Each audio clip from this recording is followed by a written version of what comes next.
Hello, dear. Welcome to our YouTube channel Karma Voice. Here is the first episode of తొలి ప్రేమ. ప్రేమ అది ఎప్పుడు ఎవరితో ఎందుకు కలుగుతుందో చెప్పలేం. ఫస్ట్ లవ్ ఈ మాట వినగానే మనందరి మనసులో ఏదో తెలియని చిన్న ఆనందం. ఈ విషయంలో మనందరికీ పైకి చెప్పుకోలేని ఎన్నో కథలు దాగి ఉంటాయి. కూడా చెరపలేని ఒక పచ్చబొట్టు లాంటిదే కదా. ఏంటి నేను ఇలా చెప్తుంటే ఆ అమ్మాయి ఆర్ ఆ అబ్బాయి మీకు గుర్తొస్తున్నారా? ఈరోజు మనం ఒక 90s అబ్బాయి ఫస్ట్ లవ్ గురించి తెలుసుకుందాం. తన కన్ఫెషన్స్ ఏంటో మనం కూడా వినేద్దాం. నేను చూసిన అమ్మాయి కోసం చెప్పాలని ఉంది. అవి నా 9th క్లాస్ స్టార్టింగ్ డేస్. అప్పుడే టీచర్స్ ట్రాన్స్ఫర్స్ కూడా జరుగుతూ ఉన్నాయి. పెద్దగా క్లాసెస్ ఏం జరిగేవి కావు.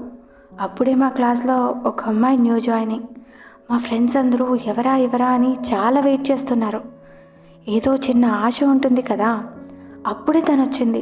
ఇప్పటికీ నా గుర్తు. తనని మొదటిసారి చూసింది పింక్ డ్రెస్లో. ఆ రోజు తను అందరినీ చూస్తూ హాయ్ చెప్తూ ఉంటే ఎందుకో తెలీదు తను నాతో మాత్రమే మాట్లాడుతున్న ఫీల్ కలిగింది. ఎందుకో తెలీదు తననే పదే పదే చూడాలనిపించేది.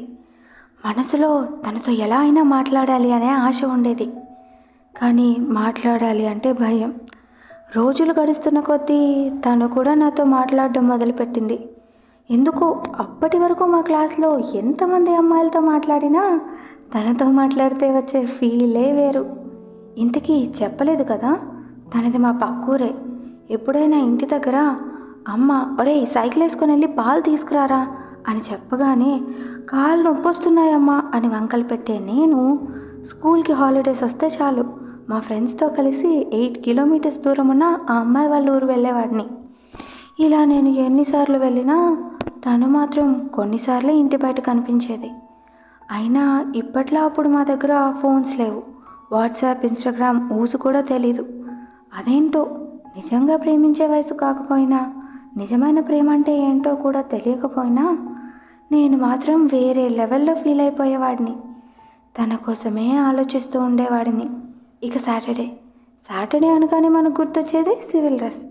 వారమంతా యూనిఫామ్ వేసుకొని విసిగిపోయిన మేము సాటర్డే అయినా బాగా రెడీ అయ్యి స్కూల్కి వెళ్ళాలి అనుకుంటాం.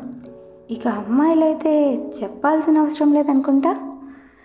మామూలుగా యూనిఫామ్లో ఉంటేనే అందంగా ఉంటుంది. అలాంటిది సివిల్ డ్రెస్లో వస్తే తనని చూడని అబ్బాయి ఉండడు తెలుసా, అంత అందంగా ఉంటుంది తను. ఇలా రోజులు పూర్తయ్యాయి. 9th నుంచి 10thలోకి అడుగు పెట్టాం. 10th అనగానే అప్పటిదాకా తాడుతో లాగపెట్టిన గాలిపటాన్ని ఒక్కసారిగా స్వేచ్ఛగా వదిలేసినట్టే. పరీక్షల బాధలు, మార్కులు, భయాలు, అప్పుడప్పుడే జీవితంపై కలుగుతున్న చిన్న చిన్న ఆశలు. ఇంతకీ 10thని తెగిన గాలిపటంతో ఎందుకు పోల్చానంటే తను ఎగరాలని లోపల చాలా ఆశలు ఉన్నా చుట్టూ ఉన్న పరిస్థితులు కింద పడేస్తూనే ఉంటాయి కదా. ఇక స్కూల్ డేస్ పూర్తవుతున్నాయి. నిజంగా ప్రేమో కాదో తెలియని నా మనసులో భావాన్ని తనతో చెప్పాల్సిన టైం వచ్చింది. కానీ నాకు చెప్పేంత ధైర్యం లేదు. తనకి తన ఫ్రెండ్ ద్వారా చెప్పించా, కానీ రిప్లై లేదు. నేనంటే ఇష్టమా లేదా అన్న విషయం మాత్రం తెలీదు. ఇక తనని లాస్ట్ టైం చూసింది నా సోషల్ ఎగ్జామ్ రోజు. ఎగ్జామ్ అయ్యాక ఇంటికి వెళుతూ తను నా వైపు చూసి నవ్విన నవ్వు ఇప్పటికీ మర్చిపోలేను. ఆ ప్రేమ నిజమో అబద్ధమో కానీ నేను తనని ఇప్పటికీ మర్చిపోలేదు. ఒక్కసారైనా కలిసి మాట్లాడాలి అని ఉంది, కానీ అవకాశమూ రాలేదు. ఇదండి ఈ 90s అబ్బాయి తొలి ప్రేమ కథ. ఎలా అనిపించింది? నచ్చిందా? అయితే లైక్ చేసి ఏమనిపించిందో కమెంట్ చేసేయండి. మీ ఫ్రెండ్స్ గ్యాంగ్లో ఇలాంటి వాళ్ళు ఉంటే వాళ్ళకి ఇది షేర్ చేసేయండి. And don't forget to subscribe to our channel. ఇలాంటి కొత్త ప్రేమ కథలతో మళ్ళీ మీ ముందుకు వచ్చేస్తా.